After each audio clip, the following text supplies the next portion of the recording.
Okay, Bismillahirrahmanirrahim. Assalamualaikum, nama saya Cik Syazwani binti Cik Mat. Saya pelajar dalam jurusan Pengurusan Kerja Sosial Universiti Utara Malaysia. Sebelum saya start dalam sesi intervensi bersama kelompok ini, saya nak berterima kasih kepada anda semua kerana sudi untuk mengikuti intervensi kelompok bersama saya. Okey. Tujuan sesi ini dijalankan adalah untuk kita sama-sama antara sesi ahli yang berada dalam kelompok ini untuk berinteraksi, berkomunikasi dengan lebih rapat lagi untuk membina hubungan antara satu sama lain untuk berkongsi segala cerita and then untuk kita sama-sama lebih mengenali antara satu sama lain. Okey, sedikit berkaitan nilai etika dalam pengurusan kerja sosial. Kami sangat menekankan etika kerahsiaan antara prinsip dalam kerja sosial, menghargai hubungan kerahsiaan dengan klien. Sebagai pekerja sosial, saya perlu ingat bahawa klien yang datang kepada saya adalah mereka yang memerlukan interaksi yang lebih dekat.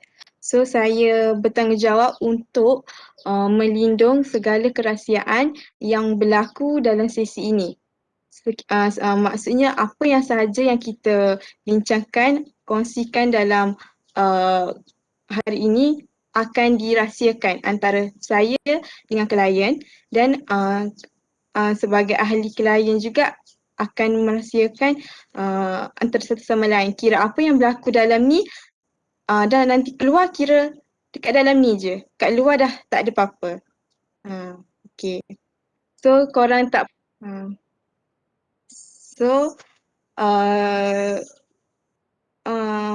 saya nak korang memperkenalkan diri diri korang masing-masing. So kita nak mulakan dengan siapa? Siapa dulu nak mulakan? Perkenalkan diri, asal mana, jurusan apa, kalau student jurusan apa. Okay, boleh? Siapa nak mula dulu?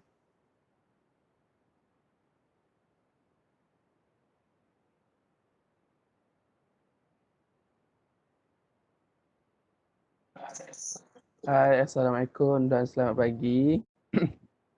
Boleh dengar ke suara? Waalaikumsalam. Selamat pagi. Boleh.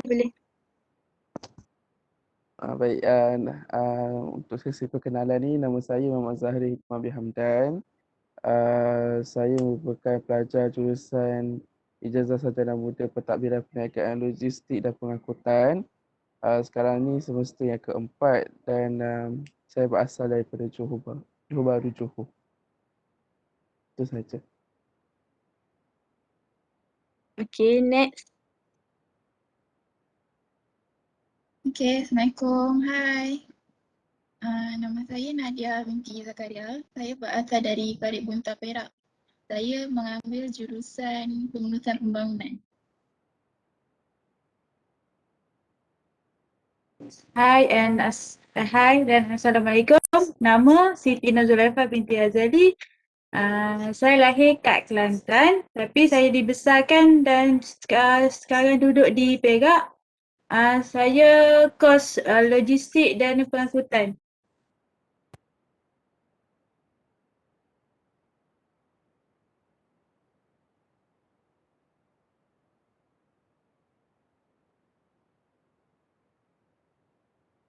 Hai dan Assalamualaikum. Nama saya Nur Fatihah binti Sabah. Berumur 22 tahun dan asal daripada Johor. Dan saya merupakan seorang pelajar jurusan pengurusan awam di Universiti Utara Malaysia. Okey, hai. Assalamualaikum. Hai. Assalamualaikum semua. Nama diberi Siti Norshimah binti Harun. Dan saya asal Perlis tapi menetap di Alustar Kedah. Dan saya mengambil jurusan Pentadbiran Perniagaan, Logistik dan Pengangkutan.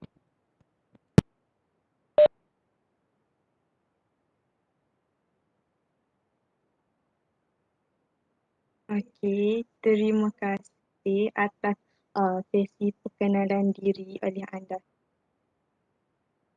semua. Kita masuk ke konten yang saya telah kongsikan kepada anda.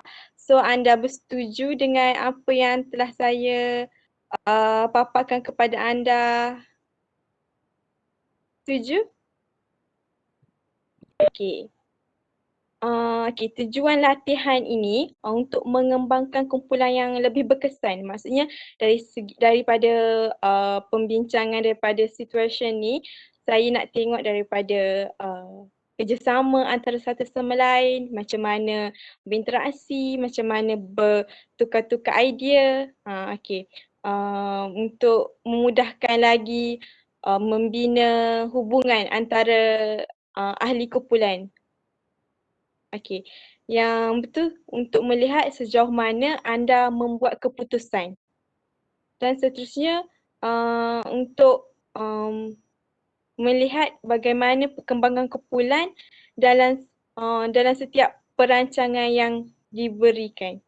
Okey, so anda semua setuju dan kita boleh teruskan? Situasi berkaitan keadaan kapal tenggelam kan. Keadaan kapal tenggelam. Okey. Dia menekankan kepada macam situasi pada malam musim panas yang gelap, ada 7 orang yang sedang berpaut pada kapal yang tenggelam tu.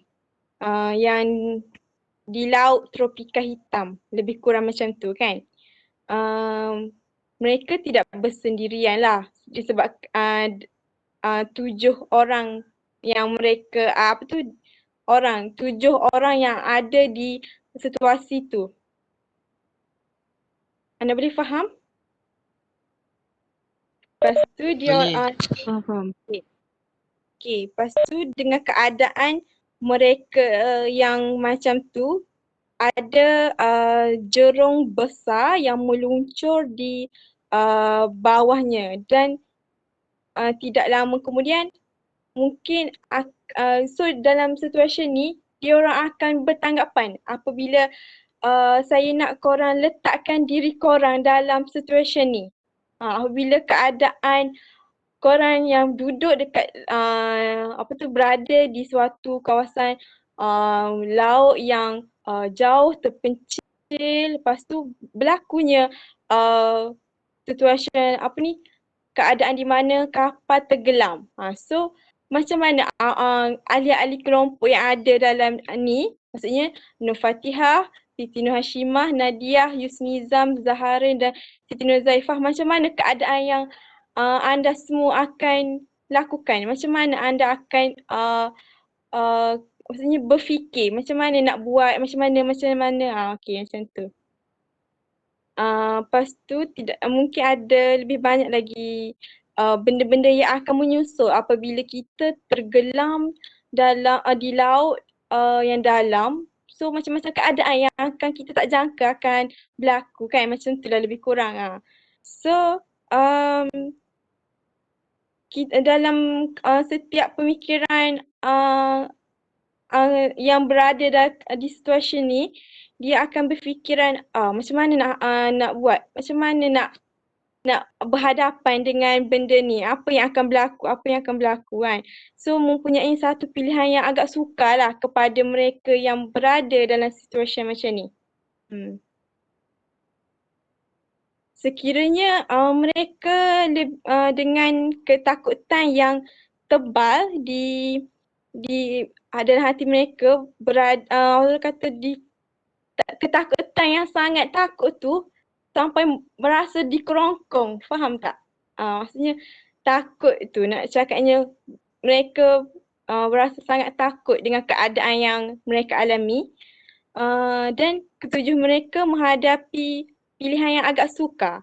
Macam mereka akan sekiranya mereka berada di pantai dan semuanya mesti akan berjaya. Maksudnya kalau dia berusaha untuk ke darat, macam itulah lebih kurang kan. Dia orang mungkin akan ada yang berjaya sampai di pantai dan ada juga kemungkinan uh,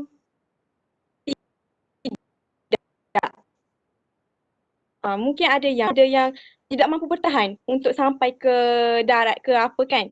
So memang ini adalah satu benda yang kita kena fikir untuk orang lain juga, bukan untuk diri kita. Okay. Sekiranya mereka berpisah dan sekiranya ada satu perpisahan antara mereka, masing-masing pergi sendiri. Satu atau dua perenang yang lebih kuat. Mungkin ada antara mereka yang kuat, yang masih boleh bertahan dan mungkin akan berjaya.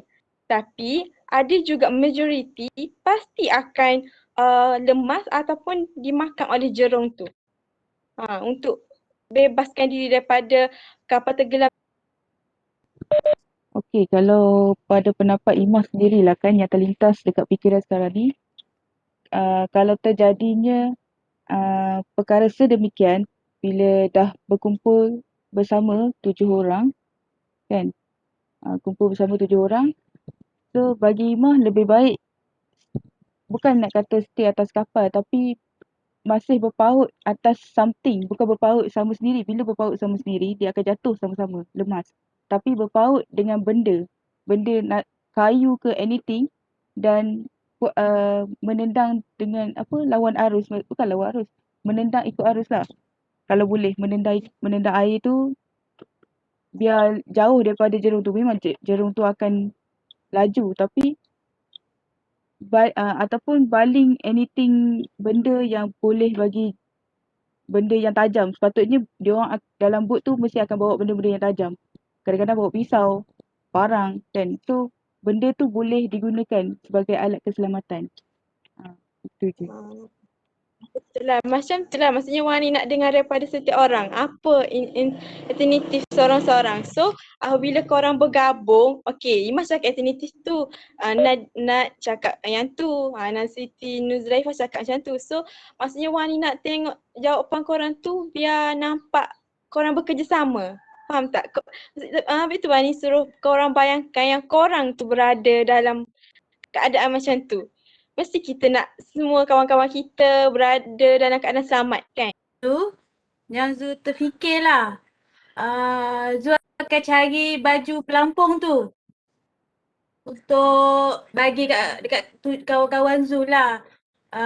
At least kalau ada baju pelampung tu, diorang boleh terapung dekat atas masa kapal tu tenggelam. Dalam kapal tu. Hanya tu Zul. Pada pandangan saya, kita perlu kekal bersama lah. Itu yang penting ketika menghadapi situasi begitu sebab tak nak sesiapa tu korban.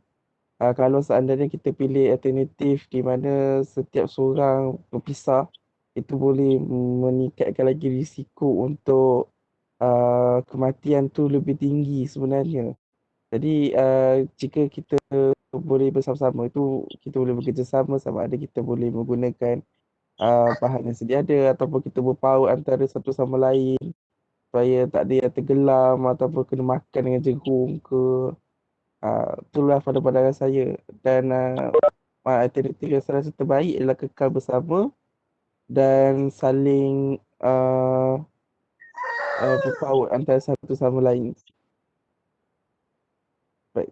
Kalau bagi saya pula, alternatif bagi saya kalau ada di situasi keadaan di mana 7 orang dalam satu kapal yang tenggelam, kita boleh mencari barang atau benda yang alat tajam kan, alat tajam untuk dibaling ataupun untuk supaya untuk bagi jerung tu tidak hampiri dengan kita. Makin jauh lah kalau boleh. Ataupun kalau ada kadang-kadang kalau dalam bot akan ada jala kan, kait jala tu. So baling jala tu pun tak apa. itu bukan untuk menghapuskan flora kehidupan laut, tapi kita nak selamatkan diri kita dulu. Itu je alternatif yang bagi Imah boleh dibuatlah untuk 7 orang dalam tu yang hampir-hampir lemas, hampir-hampir karam. Okey. Bagi Zu pula, kalau macam kalau Zu ada dalam dalam gas station tu, Zu akan cari pelapung, baju pelapung untuk sekurangnya cukup ataupun lebih lah untuk 7 orang kawan Zu yang dekat dalam kapal tu. Supaya at least kalau tenggelam, kapal tu tenggelam, diorang boleh lampungkan diri diorang. Terima kasih. Saya pula, saya setuju untuk kekal bersama-sama. So, kita kena carilah alat untuk kita terapungkan diri kita. Dalam 7 orang tu, kita kena bahagikan tugas. Maksudnya, seorang kena tengok dekat jerung tu.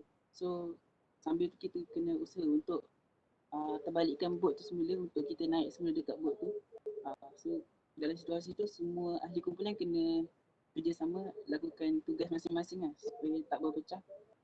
Jangan berpecah, kalau macam berpecah, so kita macam tak ada cukup tenaga kerja untuk buat benda tu.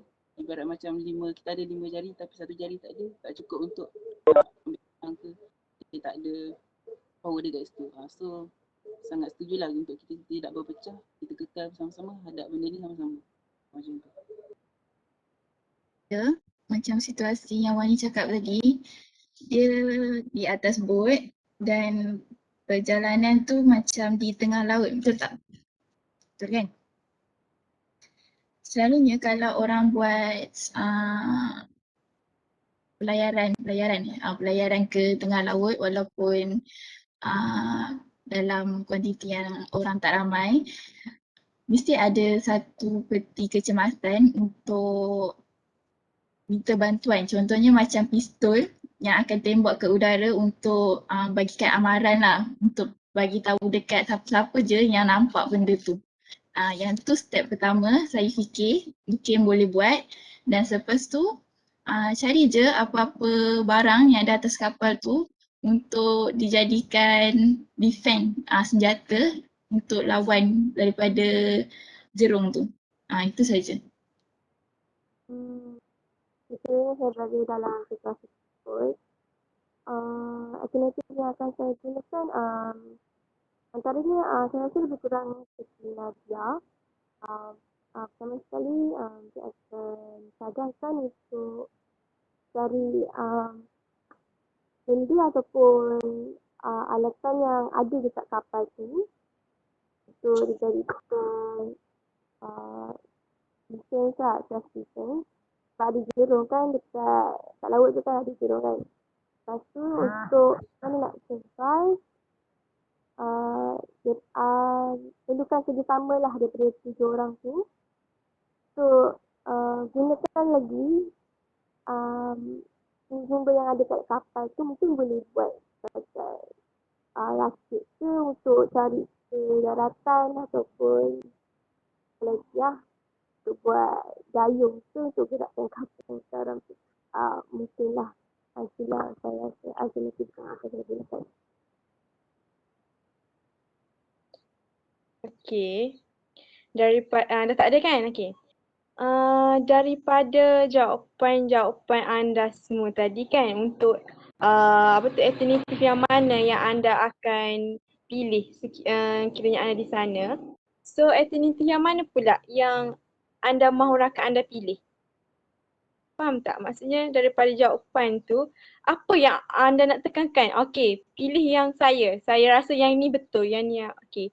Yang mana anda rasa daripada jawapan kawan-kawan anda tadi, yang anda rasa memang sangat kalau ikut pilihan tu, memang akan semua keadaan akan okey ataupun at least selamat.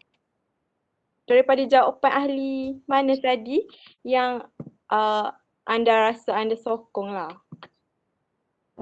Masa biarkan mereka berseorangan ataupun berpecah-pecah, nanti kita tak ada kekurangan tenaga kerja. So ibaratnya yang diberikan oleh Yus tadi ibarat seperti jari, kita ada 5 jari, kemudian kita kehilangan satu jari, kita tak akan rasa sempurna. Saya setuju dengan apa yang Yus kemukakan dan saya rasa itu alternatif yang kita boleh gunakan untuk atasi masalah yang berlaku. Itu saja pada pandangan saya. Okey.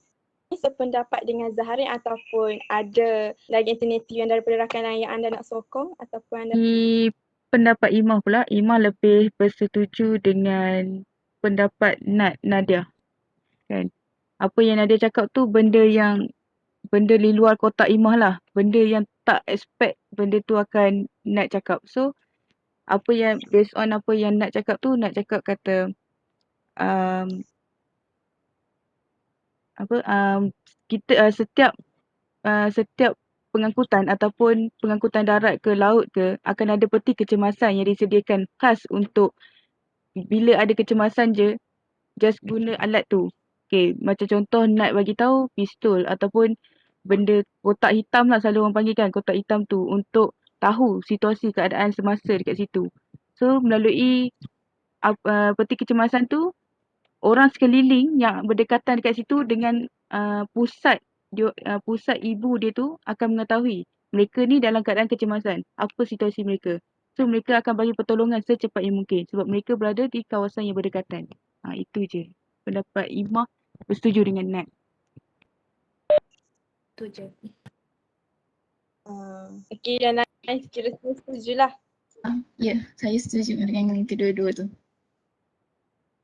Okay, daripada situation yang tadi, apa yang berlaku tadi, daripada keadaan seperti yang saya kongsikan, saya ceritakan tadi, dalam situasi itu, apa jenis orang yang anda mahukan sebagai sahabat dalam situasi seperti itu? Faham tak? Maksudnya dalam situasi keadaan yang getih tu yang anda alami, anda nak sahabat yang sebagaimana untuk ada dengan anda? Pada pandangan saya perlukan Jenis orang yang mana? baik. Sahabat yang saya perlukan ketika situasi berikut ialah sahabat yang pertama boleh bekerjasama dengan baik, kedua jenis yang boleh memberi arahan mudah menerima arahan dan memberi arahan, dan ketiga tidak panik. Jadi saya tidak panik ketika menghadapi situasi tersebut dan rasional lah ketika memberi pandangan dan sebagainya. Kepada pandangan saya. Kalau pendapat saya pula, saya macam sahabat yang saya perlukan, sahabat yang jenis dia tak pentingkan diri sendiri lah. Maksudnya bila kita dalam suasana macam tu, dia tak lari macam tinggalkan kita. Macam tu lah. Itu bagi pendapat saya. Sebab pentingnya kerjasama tu.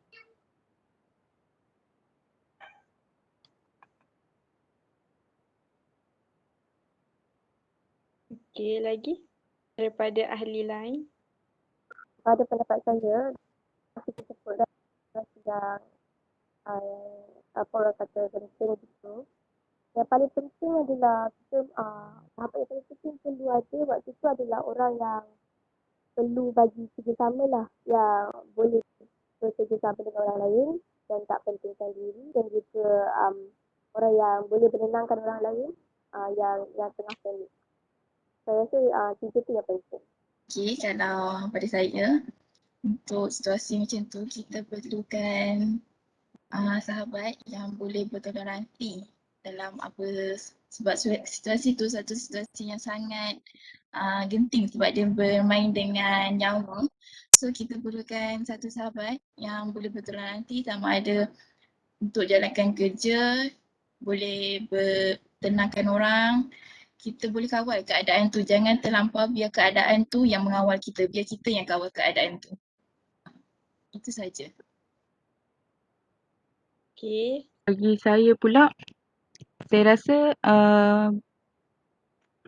jenis kawan yang boleh kita jadikan sahabat yang boleh berdasarkan situasi tersebut, yang pertama yang boleh bekerjasama, boleh bertoleransi, kan, bekerjasama. Yang kedua seperti yang you cakap, tak boleh pentingkan diri sendiri.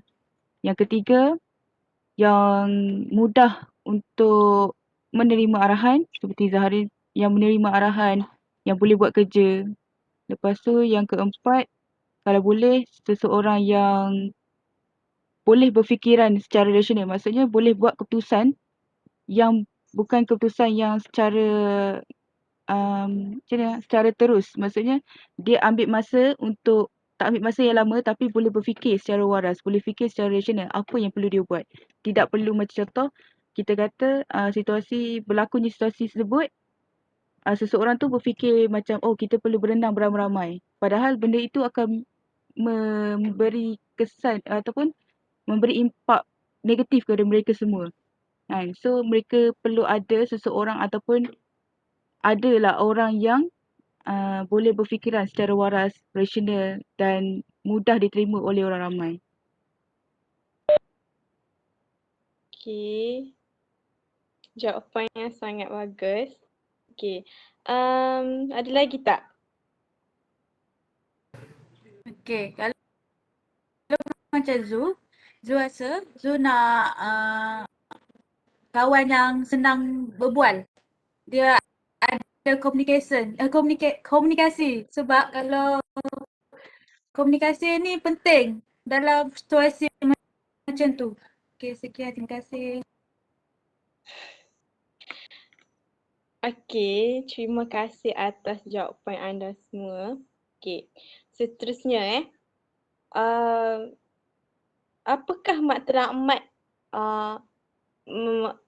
seandainya anda berada dalam situasi macam tu? Matlamat anda apa? Apa yang anda nak dalam situasi yang macam tu?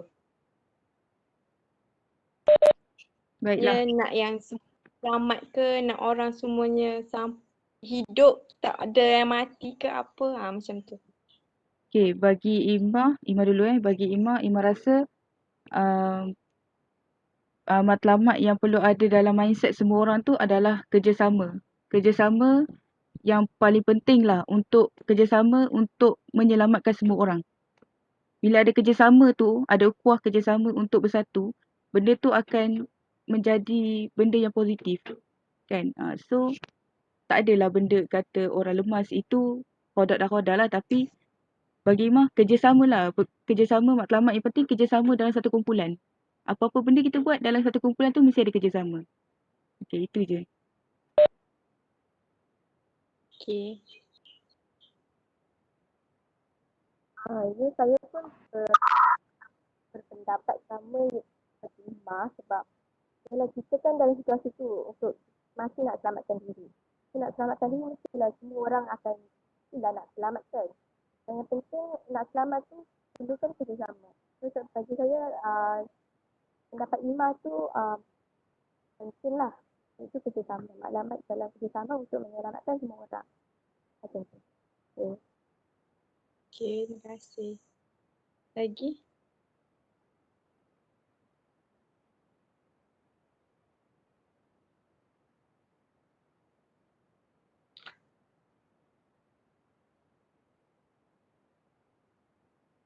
Okay. Saya matlamat tu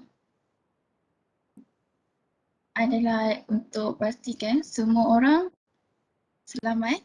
Macam Imah cakap, semua orang selamat. Dan benda tu kita buat secara sama-sama sebabnya kawasan tu belum tentu lagi orang akan sampai kat kita, dapat berikan pertolongan kat kita dalam masa yang cepat. So apa-apa pun semuanya bergantung pada diri kita sendiri dengan sahabat untuk terus bertahan benda tu. So untuk terus selamat daripada bencana, daripada serangan ni. Daripada tu lah, jerum. Dengan kesemuanya, matlamat utama kita lah untuk pastikan semua orang selamat. Kemudian matlamat yang saya rasa juga penting untuk kita capai ialah kita boleh hidup dengan selesa. Maksud saya semua orang bila semua orang bekerjasama, kita kena pastikan kehidupan kita dalam keadaan yang baik lah. Maksudnya semua orang bekerjasama supaya kita dapat capai kehidupan yang lebih baik tu. Itu maksud saya. Terima kasih. Kalau bagi pendapat saya pula, semestinya matlamat utama ialah nak selamat kan. So kita nak selamat dan kita kena pastikan juga semua ahli dalam kumpulan tu tak ada yang tercedera langsung. Maksudnya kita kena, bila seorang tu dah cedera, contohnya hilang kaki ke apa, so kehidupan dia yang bila dia dah naik ke darat dan menyusahkan hidup dia, contoh dia nak belajar ke atau bekerja, so efek dekat dia juga. So kena pastikan semua selamat tu sebagai matlamat.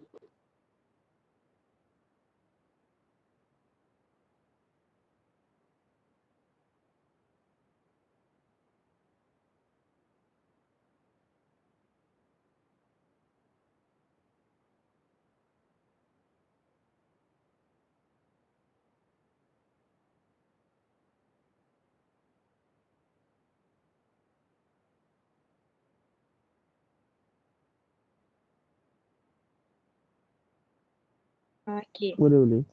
Okey. Seterusnya, bagaimana kepimpinan yang harus diuruskan dalam situasi macam tu? Kepimpinan yang macam mana? Untuk kalau macam anda cakap anda nak keluar daripada ataupun nak bertahan ataupun keluar ke darat ataupun bertahan, guna je apa-apa alternatif yang ada kat situ. Okey. Kepimpinan kawan-kawan ahli-ahli yang lain macam mana yang anda harapkan?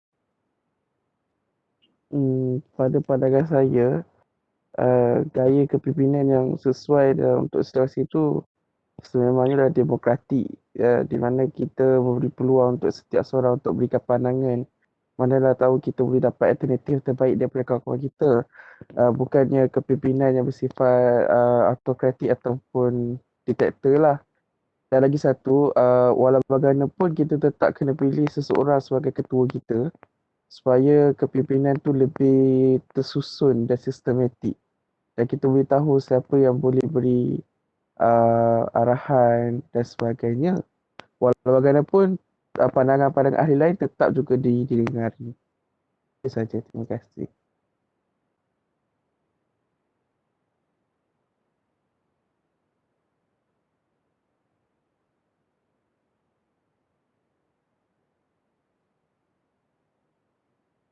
Ahli lain ada nak tambah, nak cakap pandangan masing-masing, pendapat kepimpinan yang bagaimana?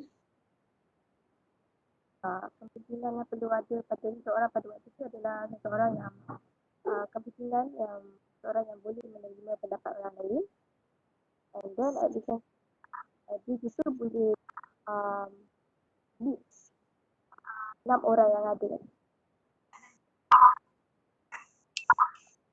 Okey, baiklah. Kalau bagi saya rasa jenis kepimpinan yang perlu ada dalam diri seorang pemimpin tu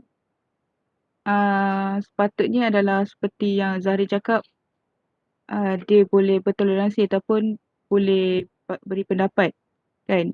Lepas tu bagi pendapat saya sendirilah kan, saya suka ataupun lebih gemari dengan orang yang jenis kepimpinan dia lebih kepada mudah mengendalikan situasi. Maksudnya tidak terlalu panik. Dia tahu mengendalikan situasi tersebut dengan pemikiran yang rasional lah, kan. Sebab kita nak tahu apa pendapat dia, kan. So macam mana dia handle benda ni, macam mana dia mengendalikan situasi keadaan di masa dia kat boat tu. Itu sahaja. Saya tak ada apa-apa yang saya boleh ulas sebabnya semua yang saya rasa saya akan cakap, semuanya yang sahabat-sahabat lain dah bagi pandangan dan saya setuju dengan benda-benda tu. Dan saya rasa benda tu pun memang itu benda yang sepatutnya dibuat dalam situasi macam tu. Itu saja.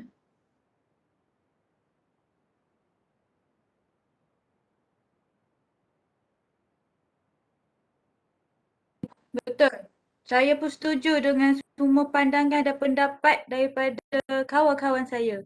Sekian, terima kasih. Okey. Memang sangat perbincangan yang sangat menarik. Memang setiap orang ada pandangan dan kebanyakannya dalam situasi macam ni jawapan semua nak dekat sama kan. So memang nampaklah dekat situ ahli ni yang ada hari ni memang saling bekerjasama, saling faham, mempunyai matlamat yang jelas dalam untuk handle situasi macam ni. Okay. Daripada apa yang dikongsikan, apa yang diceritakan tadi kan daripada setiap ahli, so siapa sebenarnya harus mempunyai kekuatan yang paling besar dalam membuat keputusan apabila berada dalam situasi macam ni? Pendapat saya lah kan, dalam situasi tu, dalam antara 7 orang tu, kalau kita perasan tujuh-tujuh tu dah tak ada semangat dah macam panik. So orang tu untuk tukar situasi tu kepada situasi yang terkawal, yang boleh kita dapat berfikiran secara nasional. So mestilah kita yang akan volunteer lah untuk di secara nasional, bertenang untuk hadap situasi tu. So dengan secara terus lah orang yang 6 orang tu lagi akan jadikan situasi contoh dan seterusnya diorang pun akan tenang juga. Akhirnya sekali semua akan tenang dan akan bekerjasama lah. Bagi saya kesimpulannya, kalau dalam situasi tu tak ada yang tenang, kita yang akan jadi tenang.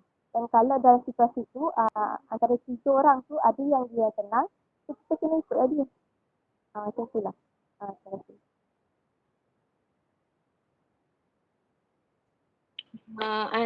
Ahli lain ada nak tambah ataupun semua menyokong dengan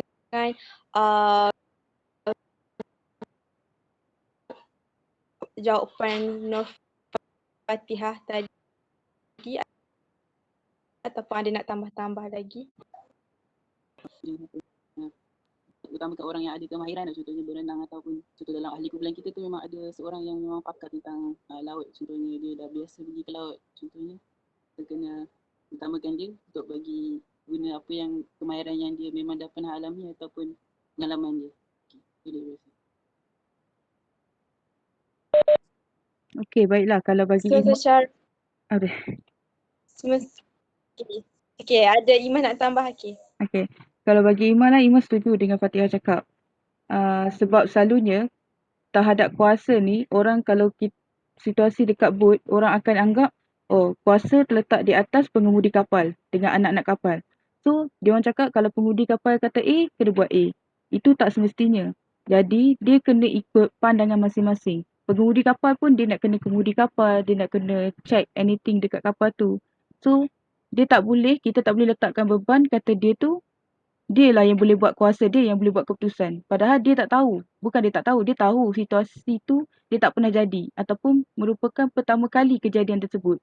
Kan? So benda tu perlu ada, macam Tiha cakap, perlu ada orang yang boleh tenangkan orang. Maksudnya semua tu berkuasa lah. Semua orang berkuasa. Bermaksud kuasa ni sama taraf. Orang ni boleh tenangkan orang, maksud orang ni boleh bagi pendapat dia. Kan? Walaupun dia doktor, kita tak tahu. Sekejap. Okay. Walaupun dia doktor, kita tak tahu pendapat dia tu mungkin bernas. Kan? So, apa situasi keadaan seperti yang diceritakan tu, lebih baik semua orang tu ada kuasa masing-masing. Tak tinggi, tak rendah, sama taraf. Itu je.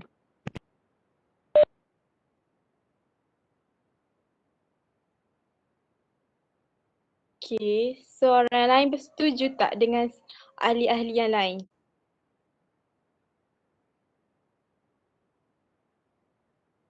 Setuju. Okay, setuju. Okay, kalau semua setuju, okay, saya nak daripada setiap orang satu sahaja prosedur yang untuk membuat keputusan. Untuk harus digunakan untuk hadapi situasi macam ni. Satu prosedur, maksudnya cara ataupun langkah lah yang perlu dilaksanakan. Satu Prosedur yang mungkin dengan prosedur yang sistematik lah, yang teratur. supaya sebab situasi tu pun tak jangka dan mungkin orang akan panik dan mungkin akan tak terkawan. So untuk atasi situasi tu kita mesti buat dengan sistematik lah, dengan teratur supaya tak panik. Macam lah, seperti tu. Terima kasih. Okey, daripada kawan-kawan ahli lah. Kalau bagi Imah lah, pendapat apa yang Tia cakap tu betul.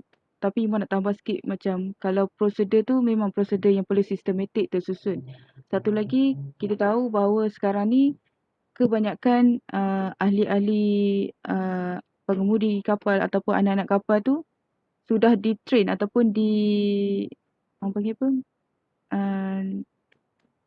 Buat latihan lah. Sudah diberi latihan tentang apabila berlakunya situasi kecemasan, apa perlu diorang buat yang pertama. Maksudnya, diorang tak perlu macam bila ada di situasi kecemasan tu, perlu ke kalau dalam keadaan panik, mesti diorang akan baling benda-benda apa untuk jauhkan diri diorang daripada jerung tersebut. Tetapi, kalau menggunakan prosedur yang sistematik, yang pertama diorang perlu buat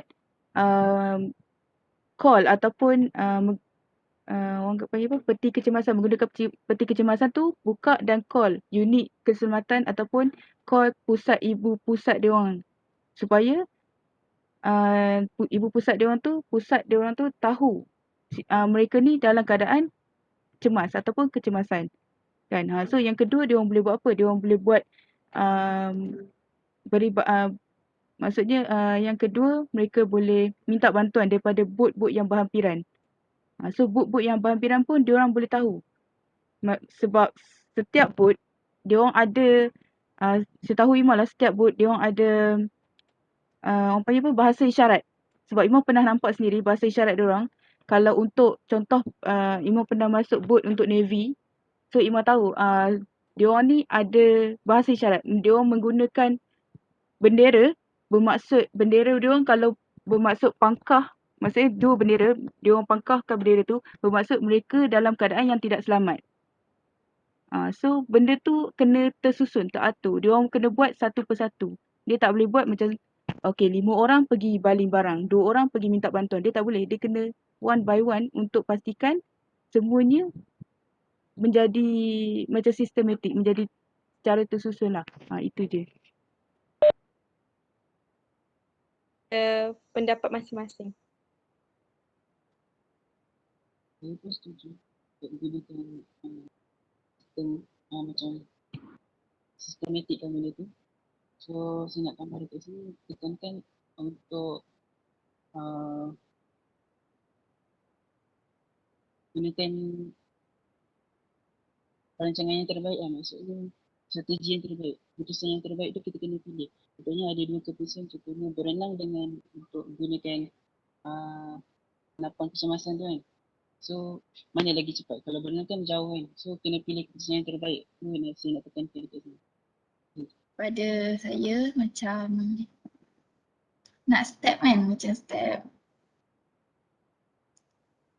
perlu ada satu, siapa tadi rasanya Imah rasanya ada cakap perlu ada satu pengurusan yang melibatkan semua pihak.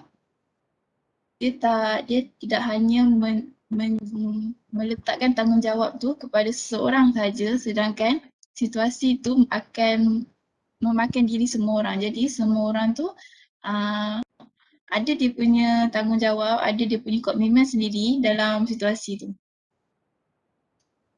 Menjawab tak? Okay, soalan yang last. Bagaimana konflik harus diuruskan? Macam mana sebenarnya perlu diuruskan sebenarnya?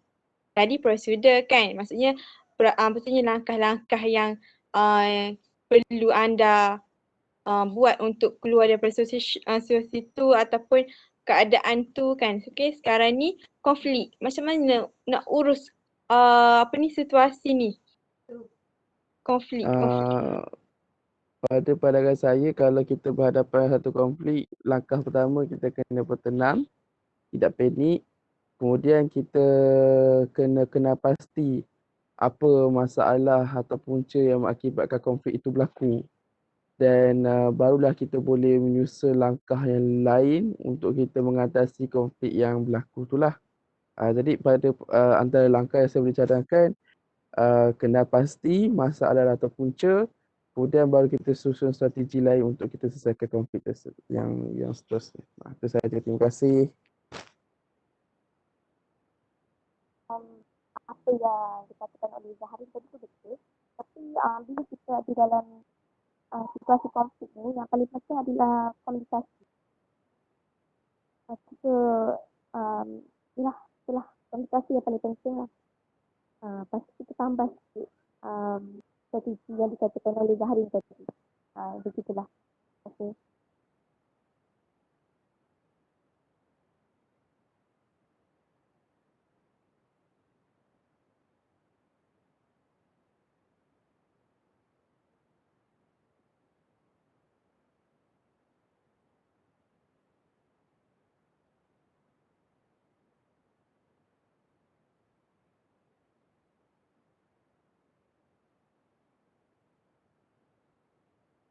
Saya rasa saya setuju dengan pendapat Fatihah dan Zaharin yang mengatakan kita perlu ada ketenangan. Bukan kita lah, satu kapal tu ada ketenangan, lepas tu baru boleh buat tindakan yang selanjutnya dengan rasional. Itu sahaja.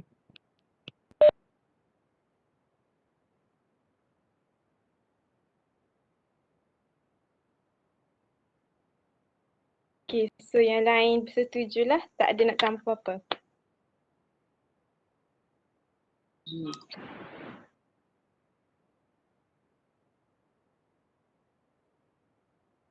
Nadia dan Zulaifa bersetuju. Ya, saya setuju. Okay. Terima kasih atas segala jawapan daripada persoalan-persoalan yang telah diajukan. Okay, saya buat sedikit kesimpulan daripada rumusan daripada apa yang telah kita bincangkan, apa yang terutamanya saya ingin mendengar daripada ahli-ahli yang lain. Maksudnya apa yang anda kongsikan itulah yang sebenarnya saya nak dengar, saya nak lihat dari segi perkongsian pendapat masing-masing. Okey. Daripada apa yang saya lihat, yes, sememangnya ahli yang ada dalam sesi hari ini memang sangat-sangat positif, sangat-sangat orang kata semangat kerjasama tu sangat tinggi. Tak ada nak nak bangkang apapun, tak ada, maksudnya saling menyokong antara satu sama lain. Yang inilah sifat yang kita nak dalam sesuatu intervensi kelompok yang kita bina. Sebab kita nak kan anda semua ada yang kenal, ada yang tak kenal kan. So daripada tak kenal tu kita kenal, lepas tu kita faham, okey, pendapat kita untuk kita faham.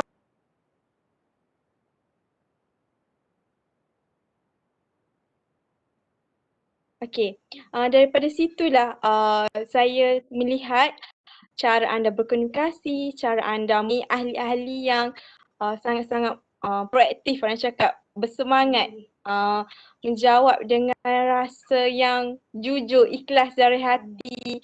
Dan apabila saya cakap letakkan diri anda dalam situasi seperti itu, anda rasa anda boleh handle, anda boleh jawab apa yang soalan yang saya ajukan. Maksudnya mungkin kalau anda semua nanti berada dalam apa-apa jurus situasi, tak semestinya situasi yang saya cakap tadi, mungkin situasi yang lain lebih hebat lagi, insya-Allah anda semua akan mampu menyelesaikan segala rintangan-rintangan yang akan anda hadapi. So daripada perkongsian anda tu sangat-sangat jawapan yang sangat betul, sangat menarik dan saya sangat suka dengan perkongsian anda dengan apa anda tekankan komunikasi penting, lepas tu kerjasama penting ya. Ya, itulah salah satu benda yang saya nak anda bincangkan dalam sesi ini. Maksudnya saya nak tengok daripada Zulaifah, saya nak tengok daripada Siti Nashimah, Nadia, tak apalah, malaslah nak apa semua, tak ada. Okey, semua ada pandangan masing-masing. So, saya harap dengan sesi yang kita jalankan hari ini dapat membagi satu orang kata something lah untuk diri anda apabila dah tamat sesi ni. Maksudnya anda dapat sesuatu yang orang cakap yang tak pernah anda rasa selama ni. Masa dalam ni lah kita nak tengok kebolehan orang tu, kebolehan pendapat orang tu, dan secara keseluruhannya pendapat anda masing-masing sangat orang cakap boleh dijadikan sesuatu yang sangat different, berlainan. Maksudnya yang tu cakap yang tu. Saya yakin anda semua ahli-ahli yang ada hari ini seorang yang sangat mempunyai satu matlamat dan prinsip yang jelas dalam hidup. Bukan jenis orang yang kalau berada dalam situasi yang situasi yang getih tak boleh handle. Dan terima kasih kepada anda semua kerana sudi untuk membuat intervensi sesi kelompok hari ini bersama saya untuk berbincang berkaitan latihan berkaitan situasi yang kita bincangkan tadi, dan sangat-sangat berterima kasih, dan saya harapkan anda terus kekalkan dengan fikiran ataupun pendapat anda hari ini untuk di luar sana pun anda akan tetap jadi diri anda sendiri. Dan ambil segala belajar di antara satu sama lain hari ini. Okay, so itu saja daripada saya hari ini. Saya harap kita semua akan lebih positif, lebih berfikiran terbuka dalam apa jua situasi yang akan kita hadap hari ke depan. Okay. Terima kasih daripada saya. Itu saja daripada saya.